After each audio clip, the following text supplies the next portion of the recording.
Hey, what's going on, guys, and welcome back to the channel. And for today, we are going to discuss how to set up and activate eSIM for your Samsung device.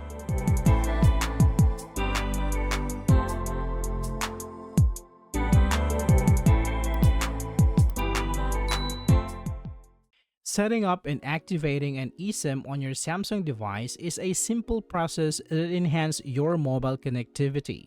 This guide provides step-by-step instruction for accessing settings, adding your eSIM, and ensuring it functions properly, allowing you to enjoy seamless communication and data usage without the need for physical SIM card. Before we start, ensure your Samsung device supports eSIM technology. Most recent models such as the Galaxy S21, S22, S23, and Z Fold or Flip series are compatible. Also, you should have a stable internet connection and obtain your eSIM activation details from your carrier, which may include a QR code or an activation code. With that taken care of, let's start with a guide. Step 1. Accessing settings. To begin, open the Settings app on your Samsung device. Navigate to the Connection section where you will find options related to your mobile network. Here, select SIM card manager or mobile networks to proceed with the eSIM setup. This initial step is crucial for accessing the necessary options for adding a new mobile plan. Step 2. Adding the SIM. Once you're in the SIM card manager, tap on Add Mobile Plan or Add eSIM. You will be prompted to choose between scanning a QR code or entering an activation code manually.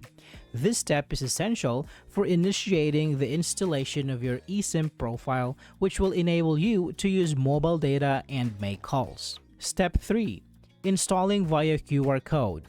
If you opt to scan a QR code, select Scan QR Code and position the QR code in the front of your camera as prompted. Ensure that the camera captures the entire code clearly for successful scanning. After scanning, wait for the eSIM profile to download.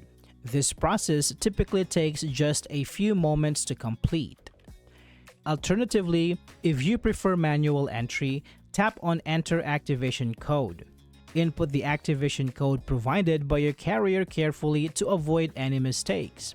Once entered correctly, confirm the details and wait for the eSIM profile to download onto your device. This method is useful if you do not have a QR code available. Step 4. Naming your eSIM. After successfully installing the eSIM, you can assign a name for easy identification such as travel data or work. This step helps you distinguish between multiple profiles if you have more than one SIM installed. Naming your eSIM makes it easier to manage your mobile plans and choose the right one when needed. Next, setting as default. Next, return to Settings, Connections, then SIM card manager to set your new eSIM as the default option. Under Preferred SIM, select your newly added eSIM for mobile data and calls if applicable. This ensures that your device uses the eSIM for all communications and data services going forward. Enabling data roaming. To ensure seamless connectivity while traveling, enable data roaming on your device. Navigate to Settings, Connections, then Mobile Networks, then toggle on Data Roaming. This setting allows your device to connect to networks outside your home carrier's coverage area, ensuring you remain connected wherever you go. Final checks.